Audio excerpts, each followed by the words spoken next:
Clip number 274۔ انشاءاللہ اس clip میں سورہ انعام کا تعارف اور آیت نمبر 1 سے 3 تک کی تلاوت، ترجمہ اور تفسیر قرآن صراط الجنان سماعت فرمائیں گے۔ سورۃ الانعام۔ سورہ انعام کا تعارف۔ مقام نزول۔ حضرت عبداللہ ابن عباس رضی اللہ تعالی عنہما فرماتے ہیں کہ پوری سورہ انعام ایک ہی رات میں مکہ مکرمہ میں نازل ہوئی، اور انہی سے ایک روایت یہ بھی ہے کہ سورہ انعام کی 6 آیتیں مدینہ منورہ میں نازل ہوئیں اور باقی صورت ایک ہی مرتبہ مکہ مکرمہ میں نازل ہوئی۔ رکوع اور آیات کی تعداد، اس میں 20 رکوع اور 165 آیتیں ہیں۔ انعام نام رکھنے کی وجہ، عربی میں مویشیوں کو انعام کہتے ہیں، اور اس صورت کا نام انعام اس مناسبت سے رکھا گیا کہ اس صورت کی آیت نمبر 136 اور 138 میں ان مشرکین کا رد کیا گیا ہے جو اپنے مویشیوں میں بتوں کو حصہ دار ٹھہراتے تھے اور خود ہی چند جانوروں کو اپنے لیے حلال اور چند جانوروں کو اپنے اوپر حرام سمجھنے لگے تھے۔ سورہ انعام کی فضیلت، حضرت انس بن مالک رضی اللہ تعالی عنہ سے روایت ہے، رسول کریم صلی اللہ تعالی علیہ وسلم نے ارشاد فرمایا، سورہ انعام نازل ہوئی اور اس کے ساتھ بلند آواز سے تسبیح کرتی ہوئی فرشتوں کی ایک جماعت تھی، جس سے زمین و آسمان کے کنارے بھر گئے۔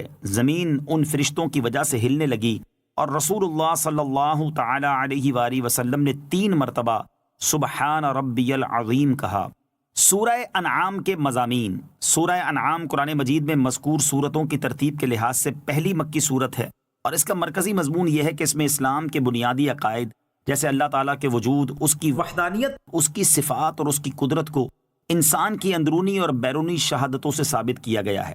وحی اور رسالت کے ثبوت اور مشرکین کے شبہات کے رد پر عقلی اور حسی دلائل پیش کیے گئے ہیں۔ مرنے کے بعد دوبارہ زندہ کیے جانے، قیامت کے دن اعمال کا حساب ہونے اور اعمال کی جزا ملنے کو دلائل سے ثابت کیا گیا ہے۔ اس کے علاوہ اس صورت میں یہ مضامین بیان کیے گئے ہیں۔ نمبر 1، زمین میں گھوم پھر کر سابقہ لوگوں کی اجڑی بستیاں، ویران گھر اور ان پر کیے ہوئے اللہ تعالیٰ کے عذاب کے آثار دیکھ کر ان کے انجام سے عبرت حاصل کرنے کی ترغیب دی گئی ہے۔ نمبر 2، جانور ذبح کرنے اور ذبح شدہ جانور کا گوشت کھانے کے احکام بیان کیے گئے اور اپنی طرف سے حلال جانوروں کو حرام قرار دینے کا رد کیا گیا ہے۔ نمبر 3، والدین کے ساتھ احسان کرنے، ظاہری اور باطنی بے حیائیوں سے بچنے، تنگ دستی کی وجہ سے اولاد کو قتل نہ کرنے اور کسی کو ناحق قتل نہ کرنے کا حکم دیا گیا ہے۔ نمبر 4، حضرت ابراہیم علیہ السلام اور ان کی قوم کا واقعہ بیان کیا گیا، اور آخر میں قرآن اور دین اسلام کی فضیلت بیان کی گئی ہے۔ یا ایھا الذین آمنوا لا تحرموا طیبات ما احل اللہ لکم ولا تعتدوا۔ ترجمہ، اے ایمان والو، ان پاکیزہ چیزوں کو حرام نہ قرار دو جنہیں اللہ نے تمہارے لیے حلال فرمایا ہے، اور حد سے نہ بڑھو۔ اور سورہ انعام میں یہ خبر دی گئی کہ مشرکین نے اللہ تعالیٰ کی عطا کردہ چند حلال چیزوں کو اپنی طرف سے حرام قرار دے دیا، اور یہ کہہ دیا کہ اسے اللہ تعالیٰ نے حرام کیا ہے۔ اور یہ خبر دینے سے مقصود مسلمانوں کو اس بات سے ڈرانا ہے کہ اگر انہوں نے اللہ تعالیٰ کی حلال کردہ چیزوں کو اپنی طرف سے حرام قرار دے دیا تو وہ کفار کے مشابہ ہو جائیں گے۔ بسم اللہ الرحمن الرحیم۔ ترجمہ، اللہ کے نام سے شروع جو نہایت مہربان رحمت والا ہے۔ الحمد للہ الذی خلق السماوات والارض وجعل الظلمات والنور ثم الذین کفروا بربهم یعدلون۔ ترجمہ، تمام تعریفیں اللہ کے لیے ہیں جس نے آسمان اور زمین پیدا کیے اور اندھیروں اور نور کو پیدا کیا، پھر بھی کافر لوگ اپنے رب کے برابر ٹھہراتے ہیں۔ الحمدللہ، تمام تعریفیں اللہ کے لیے ہیں۔ اس آیت میں بندوں کو اللہ تعالیٰ کی حمد کی تعلیم فرمائی گئی کہ وہ جب حمد کرنے لگے تو الحمدللہ کہیں، اور آسمان و زمین کی پیدائش کا ذکر اس لیے ہے کہ ان میں دیکھنے والوں کے لیے اللہ عز و جل کی حکمت و قدرت کے بہت سے عجائبات، عبرتیں اور منافع ہیں۔ حضرت کعب احبار رضی اللہ تعالیٰ عنہ نے فرمایا کہ توریت میں سب سے پہلی یہی آیت ہے، وَجَعَلَ الظُّلُمَاتِ وَالنُّورِ، اور اندھیروں اور نور کو پیدا کیا، یعنی ہر اندھیرا اللہ عز و جل ہی نے پیدا فرمایا ہے، خواہ وہ اندھیرا رات کا ہو، کفر کا ہو، جہالت کا ہو یا جہنم کا۔ یوں ہی ہر ایک روشنی اسی نے پیدا فرمائی، خواہ وہ روشنی دن کی ہو، ایمان و ہدایت کی ہو، علم کی ہو یا جنت کی ہو۔ هو الذي خلقكم من طين ثم قضى أجلا وأجل مسمى عنده ثم أنتم تمترون۔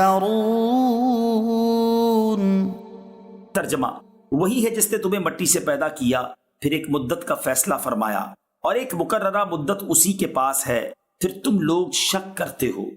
هو الذی خلقکم من طین، وہی ہے جس نے تمہیں مٹی سے پیدا کیا۔ اس آیت میں ان مشرکین کا رد کیا گیا ہے جو کہتے تھے کہ ہم جب گل کر مٹی ہو جائیں گے تو پھر کیسے زندہ کیے جائیں گے۔ انہیں بتایا گیا کہ اللہ تعالیٰ نے ہی تمہارے باپ حضرت آدم علیہ السلام کو مٹی سے پیدا فرمایا اور ان کی نسل سے لوگ پیدا ہوئے، پھر اس نے ایک مدت کا فیصلہ فرمایا جس کے پورا ہو جانے پر تم مر جاؤ گے، اور مرنے کے بعد اٹھانے کی ایک مقررہ مدت بھی اسی کے پاس ہے۔ پھر اے کافروں، تم مرنے کے بعد دوبارہ زندہ کیے جانے میں شک کرتے ہو، حالانکہ تمہیں علم ہے کہ تمہاری تخلیق کی ابتدا کرنے والا اللہ تعالیٰ ہے، اور جو پہلی بار پیدا کرنے پر قادر ہے تو وہ دوبارہ زندہ کرنے پر بدرجائے اولا قادر ہے۔ وَهُوَ اللَّهُ فِي السَّمَاوَاتِ وَفِي الْأَرْضِ يَعْلَمُ سِرَّكُمْ وَجَهْرَكُمْ وَيَعْلَمُ مَا تَكْسِبُونَ۔